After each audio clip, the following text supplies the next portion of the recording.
Señor, damos muchas gracias por esta mañana que tú nos has convocado a este lugar. Si bien uno se levanta por la mañana y se prepara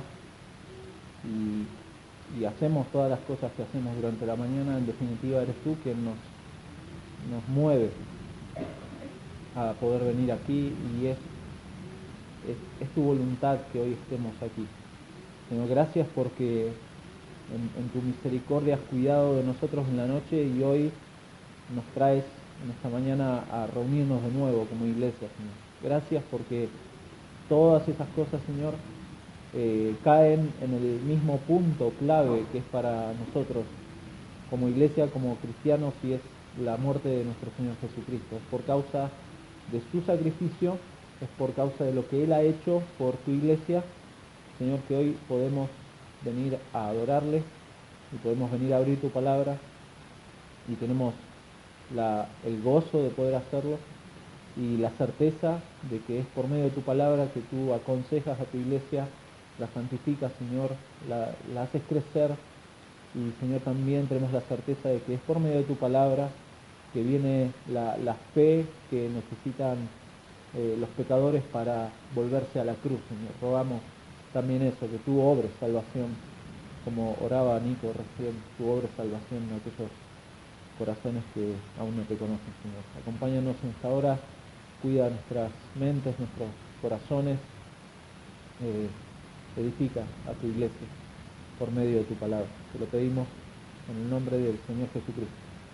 Amén. Amén. Los invito a abrir en Primera de Pedro, estamos ahí. Primera de Pedro, capítulo 2, versículos, hoy vamos a leer desde el versículo 13 al 17. Si bien la estructura grande, si uno quisiera leerlo, va hasta el versículo 9 del capítulo 3. Algunos lo extienden un poco más, pero Pedro parte a partir de ahora a marcar algunos puntos muy prácticos, que espero sean como decía José, que sean de ánimo para la iglesia, sin olvidar el contexto en el que Pedro está escribiendo a una iglesia que está perseguida, expatriados en la dispersión, como les dice en los primeros versículos del capítulo 1. Algo que nos sucede, y con este tema nos va a pasar, algo que nos sucede en general a todos, en todos los ámbitos que nos movemos, es levantarnos contra la autoridad. A ver, es natural de los resabios de pecado que hay en el cristiano, pero aún más en el incrédulo, levantarse contra la autoridad en cualquier ámbito. Piense el ámbito que se le ocurre. Levantarnos contra la autoridad está ahí, a flor de piel, enseguida. Bueno, eso no es nuevo, no es algo del ser humano moderno o posmoderno, no es de los jóvenes millennials, no, es algo tremendamente viejo, incluso desde el Edén. Tenemos el relato de la propuesta que Satanás mismo le da a Adán y Eva. Las damas están haciendo este estudio en Génesis y lo han visto. Y el problema a partir de esto es que el pecado es una abierta rebelión contra la autoridad de Dios. Ahí está el problema. Adán y Eva no solamente comieron un fruto, que de hecho lo hicieron, sino que hicieron algo que les estaba explícitamente prohibido. Dios les había prohibido que comieran de ese fruto, y no solo eso, sino que desobedecieron abiertamente a su creador, abiertamente a su sustentador, a quien los aconsejaba todas las mañanas. Se paseaba Dios con ellos en el huerto del Edén, y tremendo lo que pasa es esta desobediencia abierta. Quisieron ser, la propuesta del diablo, quisieron ser como dioses, quisieron ser como Dios mismo. Y esa propuesta fue por ellos considerada mejor y más conveniente. Y así el libro de Génesis uno va leyendo y comienza a mostrar cómo paulatinamente el ser humano rechaza a Dios. Es una espiral descendente, rechaza su consejo, rechaza por sobre todo su autoridad. Dios para el ser humano es alguien molesto a partir de acá. ¿Se da cuenta? Usted si lee Génesis pasa eso. Dios es molesto y por eso hay que domesticarlo. Hay que hacerse un Dios a la imagen de uno y hay que ponerle una forma. Hay que moldearlo como una estatua, pero no más que eso. Aquel Dios del Edén entonces es olvidado y hay que olvidarlo. Y sin embargo, tremenda rebelión cósmica, como dicen algunos autores, a pesar de ese rechazo desde el corazón mismo, Dios se encarga en su misericordia decretar una salvación tremenda, ya a partir de Génesis, prefigurada de manera diferente en todo el Antiguo Testamento. Uno si lee, y consumada finalmente en las afueras de Jerusalén, consumada en aquel monte Calvario, en aquel hecho que involucraba nada más ni nada menos que a la segunda persona de la Trinidad, a su Hijo, el Señor Jesucristo. En esa misericordia, nos dice Pedro, capítulo 1, versículo 3, nos hizo renacer para una esperanza viva por la resurrección de Jesucristo, de los muertos. Y entonces ahora el pueblo de Dios, nosotros como pueblo de Dios, como ciudadanos de este reino, que somos guardados, como leía José, somos guardados por el poder de Dios, bajo esta nueva identidad, llamados a ser santos, porque Dios es santo, lo hemos leído recién, quienes desechan diariamente el pecado, desechando pues toda malicia, todo engaño y todas detracciones, desean la palabra y crecen por medio de la palabra. Tremendo. Edificados en la piedra viva, edificados en Jesucristo, en Él, llamados a anunciar el Evangelio, pero hacerlo con una determinada conducta, presentando batalla, como leíamos, presentando batalla contra los deseos carnales que quieren destruir nuestra alma, todo nuestro ser, en forma permanente. Entonces, el pueblo de Dios, en el mundo que es de Dios, debe tener no solamente una conducta en general, que es importante esto, sino un andar en particular, a lo que Pedro acaba de empezar a desarrollar desde esta parte que vamos a leer. Pedro empieza a desarrollar cuestiones muy particulares acerca de cómo debe ser la conducta, teniendo presente que toda práctica en la vida del cristiano tiene su fundamento justamente en el carácter de Dios, en lo que Dios dice en su palabra, en su autoridad. En aquella autoridad rechazada en el Edén, ahora el pueblo de Dios obedece a su autoridad por sobre todo. Entonces leemos, versículo 13, por causa del Señor, someteos a toda institución humana, ya sea al rey como a superior, ya a los gobernadores como por él enviados para castigo de los malhechores y alabanza de los que hacen bien, porque esta es la voluntad de Dios, que haciendo bien hagáis callar la ignorancia de los hombres insensatos, como libres, pero no como los que tienen la libertad como pretexto para hacer lo malo, sino como siervos de Dios. Honrad a todos, amad a los hermanos, temed a Dios, honrad al Rey. Oramos una vez más. Señor, cuida nuestros corazones en esta hora. Que tu palabra sea nuestra autoridad en esta mañana. Tu nombre sea glorificado en todo lo que veamos hoy, Señor, y en todo lo que hagamos, y que nuestras vidas estén moldeadas conforme a tu voluntad y a tu autoridad, Señor. Te lo pedimos en el nombre de nuestro Señor Jesucristo. Amén. El punto del pasaje es muy claro, el punto del pasaje, pero vamos a ponerlo en algunas palabras. Cada hijo de Dios,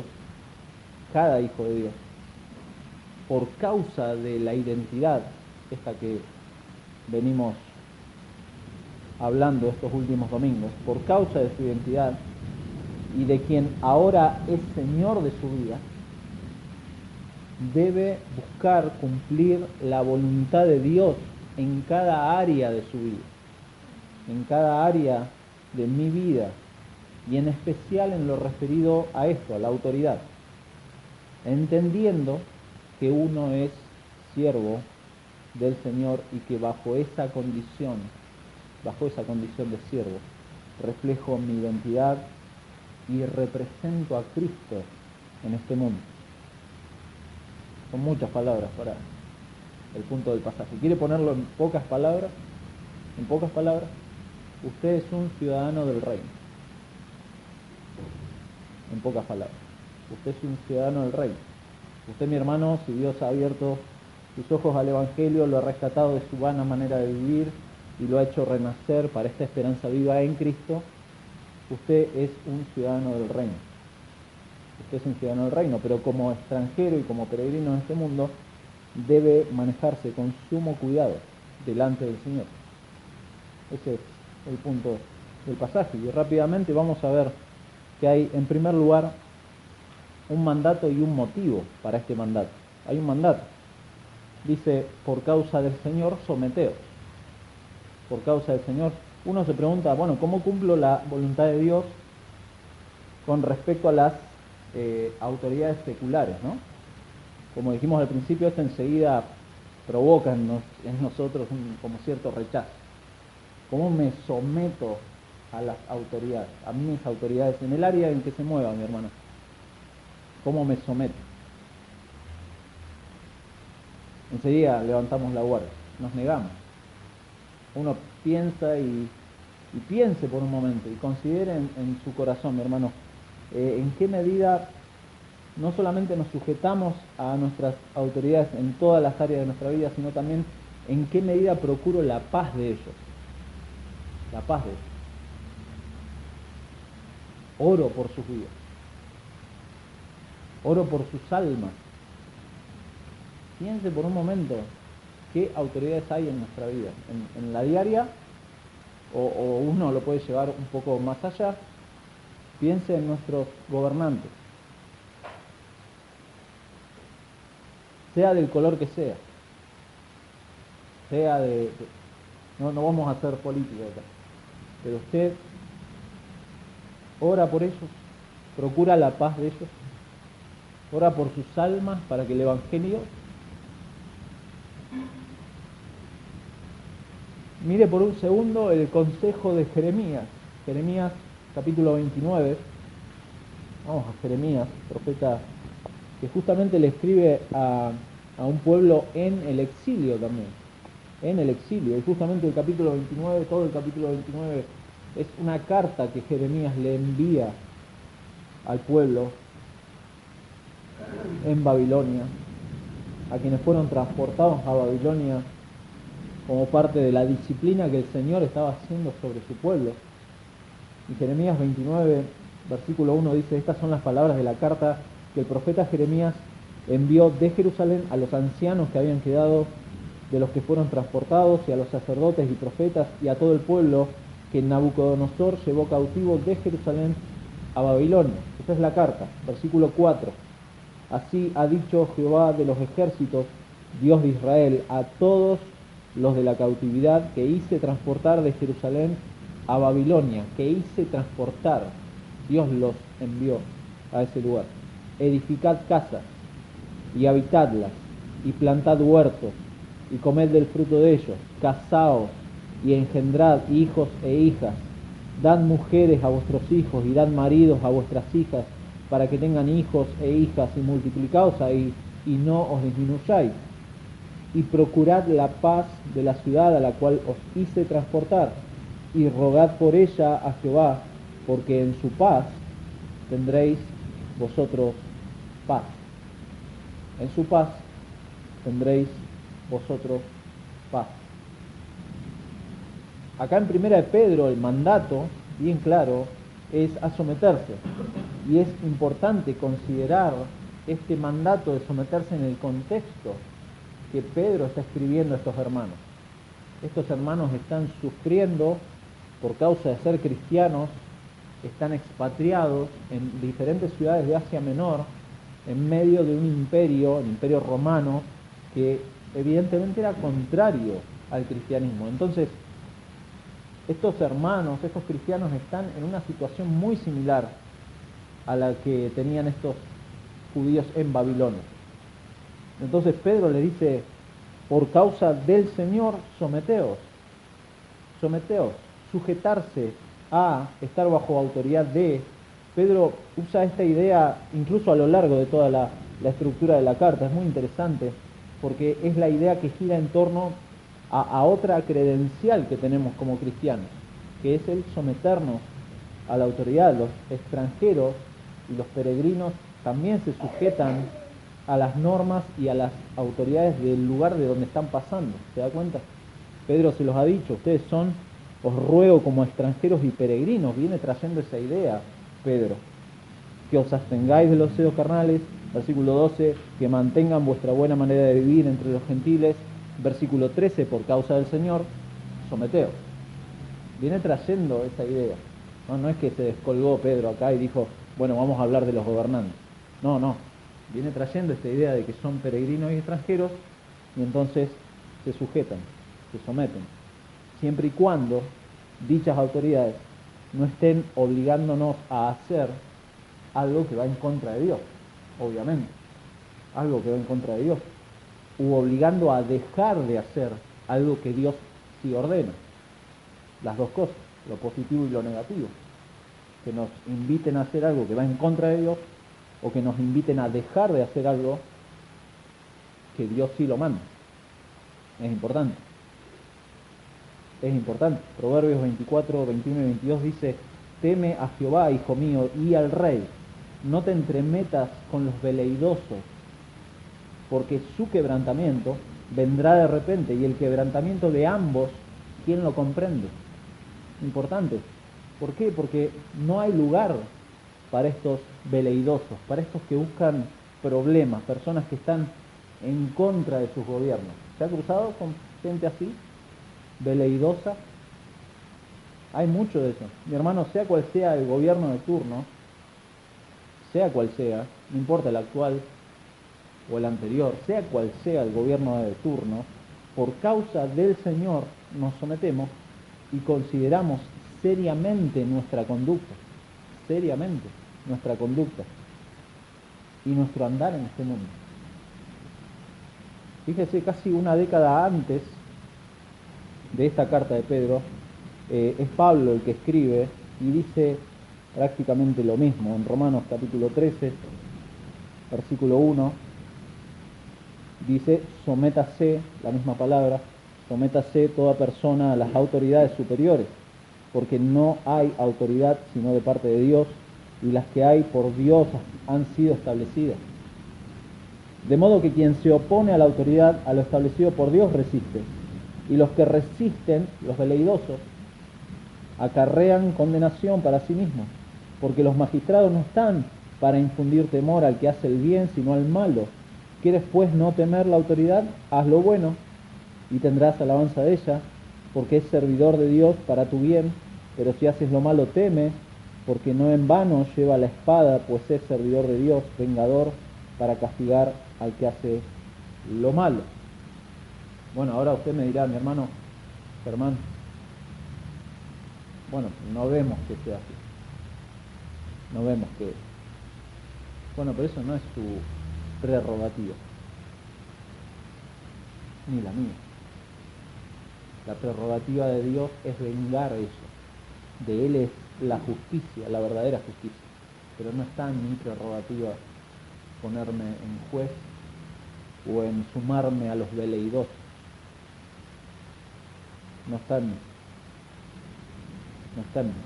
Como dijimos antes, los apóstoles vivieron en una época en donde el gobierno imperial era abiertamente pagano, abiertamente inmoral, abiertamente corrupto, abiertamente violento. Piensen un momento, el Imperio Romano. Estamos hablando del Imperio Romano, no estamos hablando de una democracia. Un tiempo posiblemente en algunos aspectos no muy diferente al nuestro, Pero ninguno de ellos, ni los apóstoles, ni ninguno de ellos, dio la libertad a los hermanos para que se rebelaran contra las autoridades, para desafiar a las autoridades. Ninguno de ellos. Y eso hace eco de la enseñanza que el mismo Señor Jesucristo nos deja en Lucas 20:25. Dad a César lo que es de César. Dad a César lo que es de César. Aquel que vivió la injusticia más grande de la historia, el pecado más espectacular, John Piper usa esa frase, el pecado más espectacular que se aplicó sobre nuestro Señor Jesucristo, ni Él incitó a esto. Tremendo. Ni Él obedeció a Dios haciendo su voluntad, pero no dejó de considerar a las autoridades humanas. No lo hizo. Porque eran autoridades humanas por Dios establecidas en ese momento histórico. Y Él nunca se rebeló contra esas autoridades. De ahí que es por causa del Señor. Por causa del Señor. Este sería el motivo por el cual uno obedece al mandato. Dijimos, hay un mandato, pero hay un motivo. ¿Cuál es el motivo? Por causa del Señor. Es por causa de nuestra identidad y por causa de a quién obedecemos. Cada hijo de Dios obedece porque quiere honrar al Señor. Quiere honrar al Señor. Por causa del Señor. Muy interesante. Hay un autor, Robert Culver, en su libro Una visión bíblica del gobierno civil, dice, y cito, solamente, escuche bien mi hermano, solamente Dios tiene derechos soberanos. La teoría democrática es tan antibíblica como la monarquía de derecho divino. La monarquía de derecho divino era que los reyes pensaban que Dios les había dado el derecho a gobernar y un gobierno absoluto. Y sigue diciendo el autor, por cualquier medio que los hombres lleguen a las posiciones de gobierno, sea por descendencia dinástica, por relación aristocrática familiar, por recursos materiales plutócratas o elección democrática, no hay autoridad sino de parte de Dios. No hay autoridad sino de parte de Dios. Además, sigue diciendo, el gobierno civil es un instrumento, no un fin. Los hombres son el fin cercano, pero solo Dios es el fin supremo. Solo Dios es el fin supremo. El Estado no posee ni a sus ciudadanos, ni las propiedades, ni las mentes, ni los cuerpos, ni los hijos de ellos.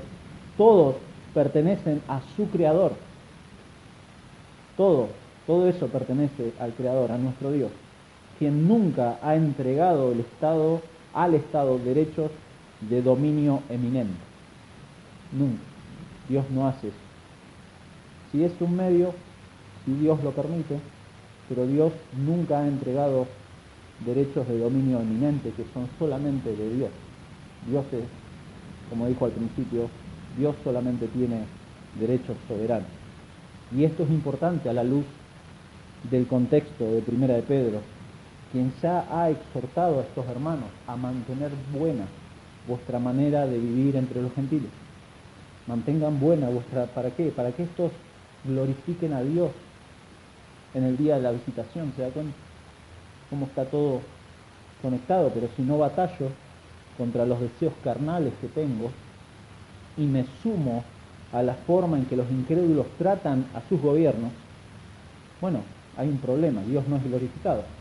¿Dónde es glorificado Dios? En esas cosas. No lo es. Pero por causa del Señor me someto. Y punto. Y bueno, no, Germán, pero por causa del Señor. Porque es la voluntad de Dios. Sea la circunstancia que sea, mi hermano, porque hoy estamos tranquilos, pero pueden venir tiempos en donde los gobiernos no nos dejen tranquilos. Pero por causa del Señor me someto. Por causa del Señor. Y punto. Cuando uno comprende esto, como cristiano, cuando comprende el rol de la iglesia, cuando comprende la identidad como pueblo de Dios, a fin de dar gloria a Dios, anunciando las virtudes de aquel que nos llamó de las tinieblas a su luz admirable, entonces todo cierra y todo se acomoda, ¿se da cuenta? Todo cierra. si el reino de mi Señor no es de este mundo, tal como dice Juan 18:36, uno no puede pretender en este mundo establecer su reino de la manera que muchas veces pretendemos establecerlo. Hasta que Él realmente lo establezca, porque Él lo va a establecer, yo tengo que confiar en mi Señor, que es soberano, como lo creemos. Muchas veces decimos, nuestro Dios lo cantamos, nuestro Dios soberano, etc. Pero hay que cumplir este mandato y tenemos un motivo, por causa del Señor. En segundo lugar, ¿en qué grado es esta sumisión? Importante. ¿En qué grado? Y fíjense, dice el versículo 3 en la última parte, a toda institución humana, ya sea al rey como a superior, ya a los gobernadores como por él enviados para castigo de los malhechores y alabanza de los que hacen bien. Para mantener el orden, Dios de alguna manera ha permitido en su soberanía ciertas instituciones. Eso es así. Ciertos fundamentos sociales que de alguna manera han servido para ese fin. Dios lo ha permitido a lo largo de la historia. Si uno no se tiene que quedar solamente en este punto de la historia, sino que uno lo tiene que ver a lo largo de la historia, como Dios ha permitido. Y es interesante porque dice a toda institución humana, y el término griego se usa para toda actividad creativa de Dios. Si bien dice institución humana, es algo que en el sentido más estricto es algo que Dios ha ordenado también. Toda institución o todo fundamento que Dios ha permitido. Dios ha permitido. Entonces, hace sentido extender el grado de sumisión a toda institución humana. Los cristianos debemos someternos a las autoridades civiles, a los empleadores, porque son nuestros jefes, e incluso en nuestras familias hay autoridad. Los padres son autoridad sobre sus hijos, etc. Fíjense cómo lo dice Pablo en Efesios, capítulo 5, un pasaje que hemos estudiado también, capítulo 5, versículo 21, someteos unos a otros en el temor de Dios. En el temor de Dios. Someteos unos a otros. Las casadas estén sujetas a sus propios maridos como al Señor, y ahí da las razones: el marido es cabeza de la mujer, etc. Así como la iglesia está sujeta a Cristo, las casadas, etc. Maridos, amad a vuestras mujeres, así como Cristo amó a la iglesia y se entregó a sí mismo por ella, y ahí da las razones. Así también los maridos, versículo 28, deben amar a las mujeres como a sus mismos cuerpos, y lo sigue desarrollando. Versículo 1 del capítulo 6, hijos, obedeced en el Señor a vuestros padres, porque esto es justo. De nuevo, esa sujeción a la autoridad, el grado de sumisión. Honra a tu padre, honra a tu padre y a tu madre, etc. Versículo 5, siervos, obedeced a vuestros amos terrenales, con temor y temblor, con sencillez de vuestro corazón, como a Cristo, no sirviendo al ojo. Versículo 9, y vosotros amos, haced con ellos lo mismo, dejando las amenazas, sabiendo que el Señor de ellos y vuestros está en los cielos y que para Él no hay acepción de personas. ¿Se da cuenta cómo lo va a repetir Pablo en Colosenses? Colosenses capítulo 3, hasta adelante. Capítulo 3, versículo 18, fíjense, casadas, estad sujetas a vuestros maridos. Versículo 19, maridos, amad a vuestras mujeres. Versículo 20, hijos, obedeced a vuestros padres en todo. Versículo 21, padres, no exasperéis a vuestros hijos. Versículo 22, siervos, obedeced en todo a vuestros amos terrenales. No se preocupe por la alarma, en algún momento va a cortar. ¿Sí? Pues si no, se da cuenta cómo temiendo a Dios Versículo 22 al final. Versículo 23, y todo lo que hagáis, hacedlo de corazón como para el Señor, y no para los hombres, sabiendo que del Señor recibiréis la recompensa de la herencia, porque a Cristo el Señor servís. Es al Señor.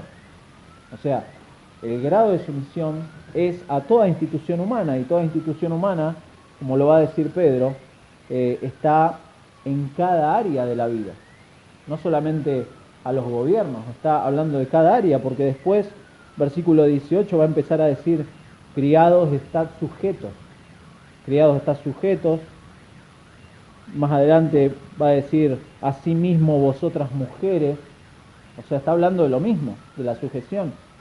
Y fíjense, versículo 7, capítulo 3, vosotros maridos igualmente. ¿Se da cuenta? Está hablando de lo mismo. Versículo 8, finalmente sed todos de un mismo sentir, compasivos, amando fraternalmente. Entonces, esto va a más allá de las esferas del gobierno. Esto es mucho más grande.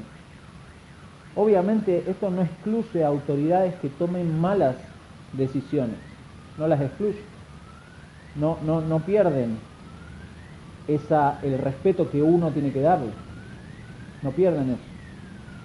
Hay autoridades que son malas, que toman malas decisiones, que son abiertamente corruptas, pero uno tiene que honrarlas. Parece como contracultural o contra naturaleza, pero eso es lo que el Señor nos manda, por causa del Señor. Ya lo hemos dicho, Pedro y también Pablo escriben en este contexto complicado, y que uno puede ver con el registro histórico que esto se va a complicar aún más, se va a complicar más. Pero así como desde el Antiguo Testamento y a lo largo de la historia van a existir gobiernos corruptos, esto es así, pero como dijimos, es prerrogativa de Dios juzgarlo. Es prerrogativa de Dios. Los cristianos creen y afirman que Dios es soberano, quien está sentado en su trono, quien controla en forma sabia y perfecta cada evento de la historia. ¿No es así? Creemos eso. Bueno, entonces, piense el alcance de la sumisión del cristiano sabiendo esto.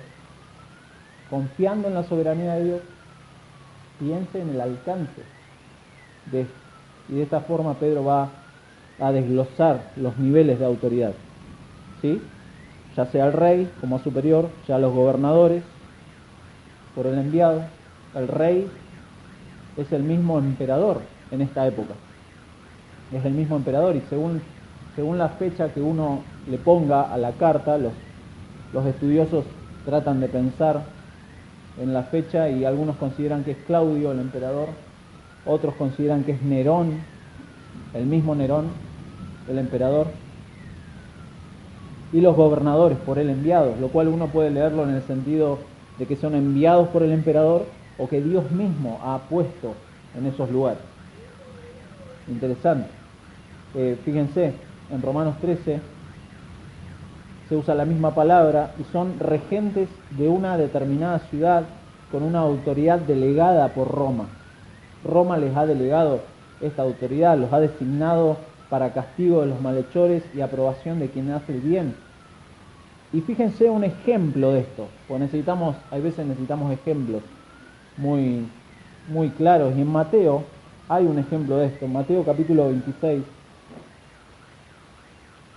espero que no le hayan robado nada al auto, pero es insistente.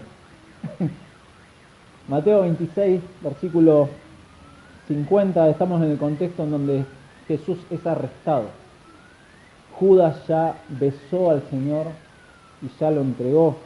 Y Jesús le dijo a Judas, amigo, ¿a qué vienes? Versículo 50. Entonces se acercaron y echaron mano a Jesús y le prendieron. Pero uno de los que estaban con Jesús, extendiendo la mano, sabemos que es Pedro, ¿no? Sacó su espada e hiriendo a un siervo del sumo sacerdote le quitó la oreja. Entonces Jesús le dijo, vuelve tu espada a su lugar, porque todos los que tomen espada a espada perecerán. Todos los que tomen espada a espada perecerán. ¿Acaso piensas que no puedo orar a mi Padre y que Él no me daría más de 12 legiones de ángeles? Y acá es interesante porque este es el ejemplo en donde el Señor está afirmando el derecho del gobierno de usar la espada contra Pedro, si Pedro la usaba contra alguien, y en efecto lo va a hacer. Le corta la oreja al siervo del sumo sacerdote. Guarda tu espada, porque todo el que diera espada a espada perecerá. Y eso es algo que el gobierno podía hacer, y Jesús lo está afirmando. Lo repite Pablo en Romanos capítulo 13, versículo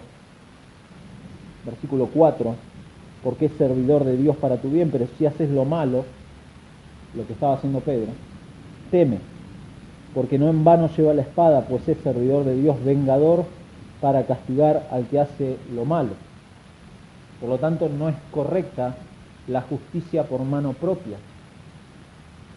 La justicia por mano propia está mal. Es un pecado delante de Dios y delante de quien nos tenemos que someter. La justicia por mano propia no está bien, y no está bien alentar la rebelión contra los gobiernos. No está bien, sea cual sea el color, mi hermano. Y yo sé que va en contra de lo que uno considera, y hay injusticias, pero mi hermano, lo mejor que uno puede hacer para cuidar su corazón y para cuidar el corazón de la iglesia y para cuidar a los incrédulos incluso, ore por los gobiernos, ore por los incrédulos, ore por esas personas. No se sume a los veleidosos, no se sume a eso. Hoy con las redes sociales está como mucho más exacerbada la cosa. Hoy cualquiera hace un meme sobre el gobierno contrario, sobre esto, aquello. Hermano, no se sume a eso. Ore por eso. Gobierno. La función del gobierno, como sigue diciendo Pedro, es clara. Tiene que crear un temor para refrenar el mal. Esa es la función del gobierno. Castigar al que hace lo malo. Esa es la función del gobierno. Proteger a quien hace el bien. Esa es la función del gobierno. Germán, el gobierno no lo está haciendo. No es problema nuestro. Dios se va a encargar. Dios es soberano. Dios lo permite. Dios está al control, mi hermano. Dios no se le quemaron los papeles a Dios. Dios está al control, sin duda. Y solamente Dios tiene esta prerrogativa de juzgar estas cosas y otorgar incluso a nosotros los medios legales para cambiar a estas personas en algunos lugares, o determinar, Dios puede hacer eso también, determinar circunstancias para cambiar esto en diferentes lugares. Dios lo puede hacer. Dios no se ha olvidado de su pueblo. Dios sigue siendo el Dios que conocemos en la palabra, tal como lo expresa. Fíjense, Salmo 146. Salmo 146. Alaba, un salmo que conocemos. Por estos primeros versículos lo conocemos. Alaba, oh alma mía, a Jehová. Alabaré a Jehová en mi vida. Cantaré salmos a mi Dios mientras viva. No confiéis en los príncipes ni en hijo de hombre, porque no hay en él salvación. Pues sale su aliento y vuelve a la tierra. En ese mismo día perecen sus pensamientos. Bienaventurado aquel cuyo ayudador es el Dios de Jacob, cuya esperanza está en Jehová su Dios, el cual hizo los cielos y la tierra, el mar y todo lo que en ellos hay, que guarda verdad para siempre, que hace justicia a los agraviados, que da pan a los hambrientos. Jehová liberta a los cautivos, Jehová abre los ojos a los ciegos, Jehová levanta a los caídos, Jehová ama a los justos, Jehová guarda a los extranjeros, al huérfano y a la viuda sostiene, y el camino de los impíos trastorna. Tremendo. Reinará Jehová para siempre. Tu Dios, oh Sión, de generación en generación. Aleluya. Ese es nuestro Dios. Ese es nuestro Dios que no ha cambiado.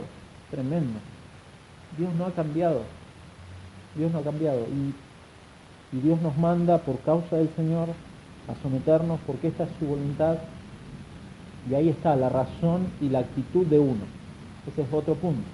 la razón y la actitud, porque esta es la voluntad de Dios, que haciendo bien hagáis callar la ignorancia de los hombres insensatos, como libres, pero no como los que tienen la libertad como pretexto para hacer lo malo, sino como siervos de Dios. Bueno, la razón ahí está, es muy clara y es muy básica. La razón es silenciar a los críticos del Evangelio. Esa es la razón. Fíjese cómo esta exhortación de Pedro, que viene del imperativo someteos, ahora viene precedido, viene con algo más antes, que es justamente la autoridad de Dios sobre todo. Dice, esta es la voluntad de Dios. ¿Quiere conocer la voluntad de Dios, mi hermano? Bueno, ahí está uno de los aspectos de la voluntad de Dios. Esta es la voluntad de Dios, que haciendo bien hagáis callar la ignorancia de los hombres insensatos. Este comportamiento, esta conducta va a silenciar las calumnias que se hagan sobre los cristianos y sobre nuestra fe. Como hemos dicho en otras ocasiones, lamentablemente, muchas de las afirmaciones que los incrédulos hacen acerca del cristianismo y acerca de nuestra fe son cosas reales. Lamentablemente. Lamentablemente hablan de cosas que son, sí, no podemos, nos silencian a nosotros. ¿Por qué? Porque sabemos que son así. Entonces, hacer callar tiene este énfasis de dejar sin palabras, sin argumentos, incapaces de refutar la verdad del Evangelio. Es la idea que se repite, que antes ha dicho Pedro en el versículo 12, capítulo 2, manteniendo buena vuestra manera de vivir entre los gentiles, para que en lo que murmuran de vosotros, como de malhechores, glorifiquen a Dios en el día de la visitación. Es esa misma idea. La ignorancia de los insensatos, la ignorancia de estas personas, que acá el término es interesante porque el término no habla de falta de conocimiento.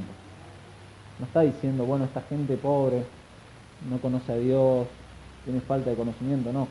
La palabra es un término que habla de un rechazo abierto, intencional, agnosian, dice en griego. Es hostil hacia la verdad. Incluso después como que hace un énfasis más grande porque los califica de insensatos, carentes de sentido, sin razón. De ahí que es una tarea sublime la de mantener la integridad, mantener la pureza, mantener una alta ética, mantener un carácter firme que haga silenciar a los enemigos del cristianismo. Aquel que nos llamó es santo, aquel que nos rescató, lo hizo de nuestra vana manera de vivir, ahora nos ha hecho su pueblo y por causa del Señor mantenemos una conducta que hace esto, silenciar a los que atacan al cristianismo. Y fíjense, es lo mismo que Pablo le va a mandar a Tito, en Tito, capítulo 3 de Tito.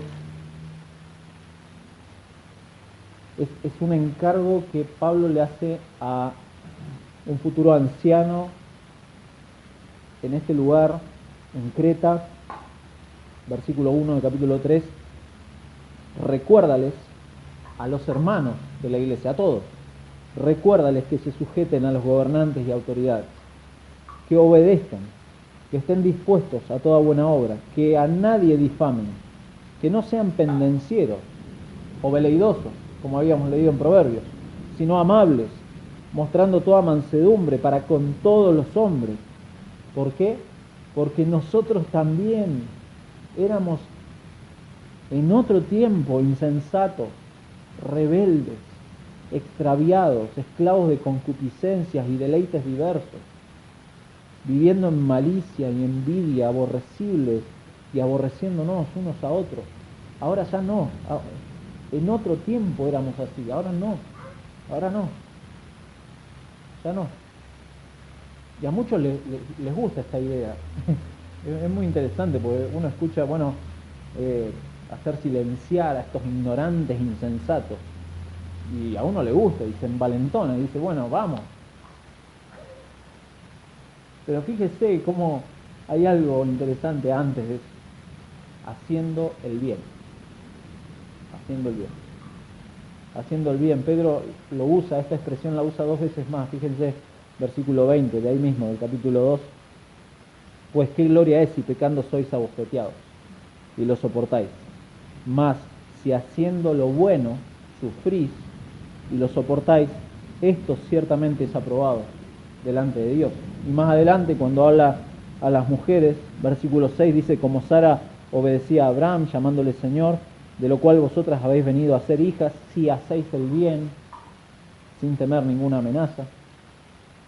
Pedro usa esa misma expresión, y esto es hacer el bien, le dice a los maridos le dice igualmente, o sea, hagan el bien con sus mujeres.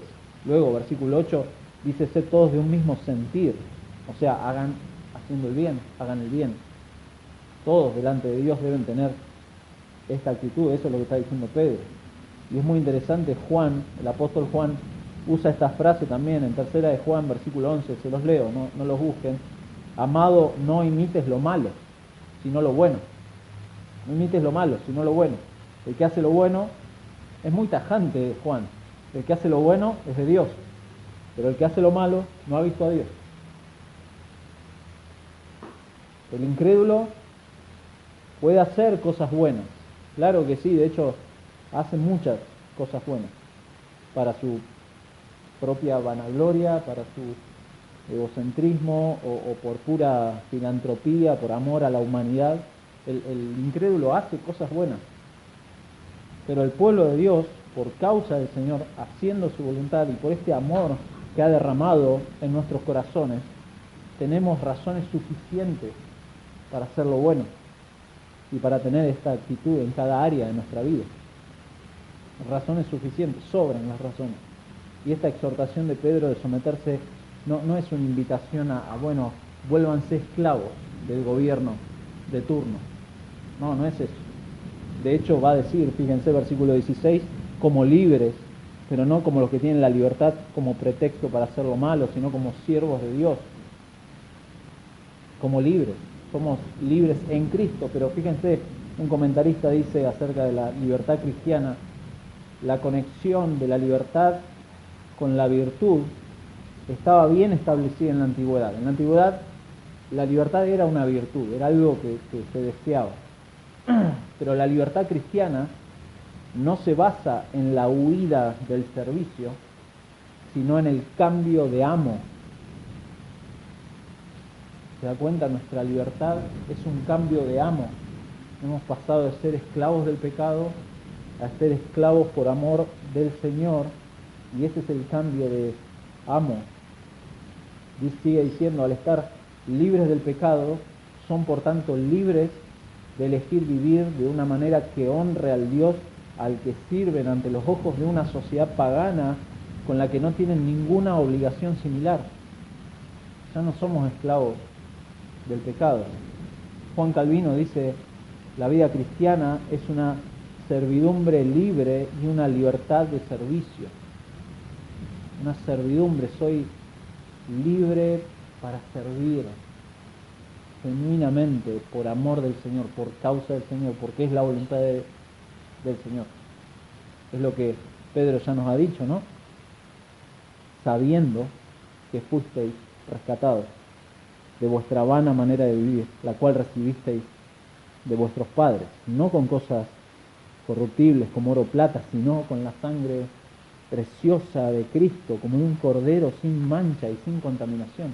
Ahí está, razón suficiente. Y Pedro incluso luego va a presentar un ejemplo más. Fíjense, versículo 21 del capítulo 2, pues para esto fuisteis llamados, porque también Cristo padeció por nosotros, dejándonos ejemplo para que sigáis sus pisadas, el cual no hizo pecado ni se halló engaño en su boca, quien cuando le maldecían no respondía con maldición, cuando padecía no amenazaba, sino encomendaba la causa al que juzga justamente, quien llevó él mismo,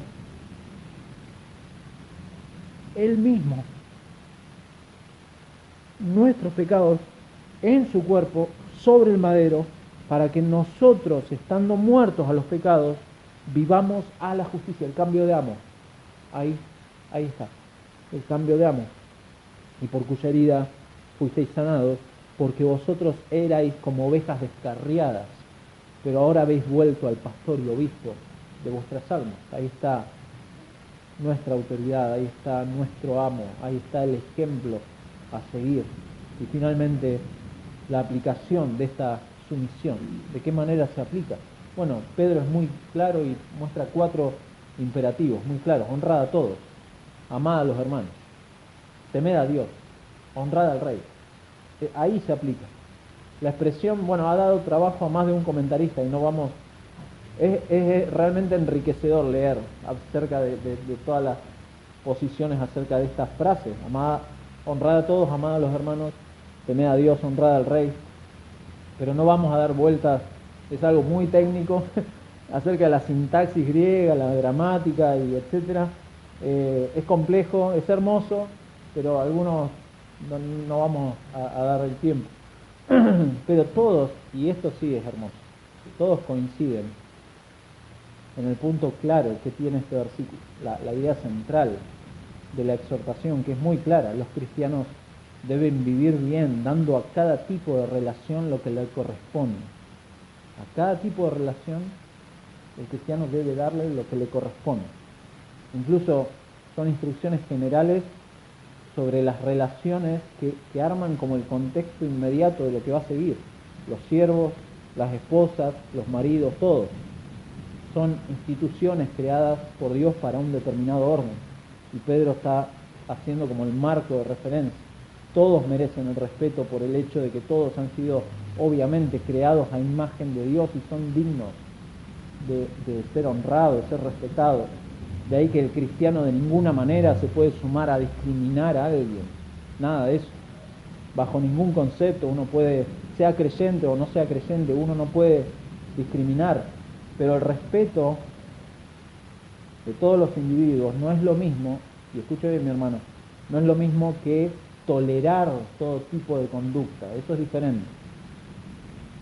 Tolerar todo tipo de conducta o ignorar niveles de autoridad o ignorar una estructura social, eso es diferente. Esto no significa que se le permita a todas las personas cualquier tipo de libertinaje o cualquier tipo de pensamiento innovador que uno proponga que va en contra de Dios. Es muy diferente. Uno respeta a las personas, pero es muy diferente el hecho de tolerar una conducta. Es diferente. El segundo nivel dice amad a los hermanos. Y esto Pedro ya lo ha mencionado en versículo 22 del capítulo 1. Dice, habiendo purificado vuestras almas por la obediencia a la verdad mediante el Espíritu para el amor fraternal no fingido, amaos unos a otros entrañablemente, de corazón puro. Ahí está. Y Pedro trae de nuevo esta idea. Es un distintivo de nuestra relación con Dios y de nuestra relación con mis hermanos. El amor hacia mis hermanos es algo clave. Juan lo va a decir en primera de Juan varias veces. Capítulo 3, versículo 23, dice, y este es su mandamiento, el mandamiento de Dios, que creamos en el nombre de su Hijo Jesucristo y nos amemos unos a otros, como nos lo ha mandado. Es muy claro. Juan lo repite varias veces. Versículo 7, capítulo 4, amados, amémonos unos a otros, porque el amor es de Dios. Todo aquel que ama es nacido de Dios y conoce a Dios. Versículo 21, y nosotros tenemos este mandamiento de él, el que ama a Dios, ame también a su hermano. Capítulo 5, versículo 1, todo aquel que cree que Jesús es el Cristo es nacido de Dios, y todo aquel que ama al que engendró, ama también al que ha sido engendrado por él. Está hablando de Dios el Padre y Dios el Hijo. Y en esto conocemos que amamos a los hijos de Dios, cuando amamos a Dios y guardamos sus mandamientos. Muy enfático Juan en ese sentido, amar a los hermanos. En tercer lugar, temer a Dios. Y de alguna manera vuelve al principio del pasaje, por causa del Señor. Temer a Dios. Y una idea que Pedro ya ha mencionado en capítulo 1, fíjense, versículo 17, si invocáis por Padre a aquel que sin acepción de personas juzga según la obra de cada uno, conducíos en temor todo el tiempo de vuestra peregrinación. Ahí está de nuevo. Temer a Dios por causa del Señor. En definitiva, en todos los contextos en donde nos movemos, lo hacemos en función de ese temor a Dios y de este llamado a ser este linaje escogido, a ser este real sacerdocio, esta nación santa, este pueblo adquirido por Dios para anunciar con palabras y con nuestra conducta el Evangelio. Eso es lo que Pedro está exhortando a estos hermanos y lo que nos exhorta por extensión a nosotros también. Y solamente unas preguntas para terminar. ¿Acaso piense por un momento, mi hermano, y piense en mañana lunes y martes y en toda su semana, cada vez que conversamos con alguien, ¿qué sale de nuestra boca? ¿Qué sale de nuestra boca? ¿Salen quejas hacia la economía, hacia el gobierno, en lugar de anunciar las virtudes de aquel que nos llamó de las tinieblas a su luz? ¿Qué sale? ¿Acaso uso mi libertad en Cristo como una excusa para pecar contra otros? ¿Soy capaz de renunciar a mis derechos, a imitar a Cristo y a empezar a pensar y a actuar de otra manera hacia mis autoridades?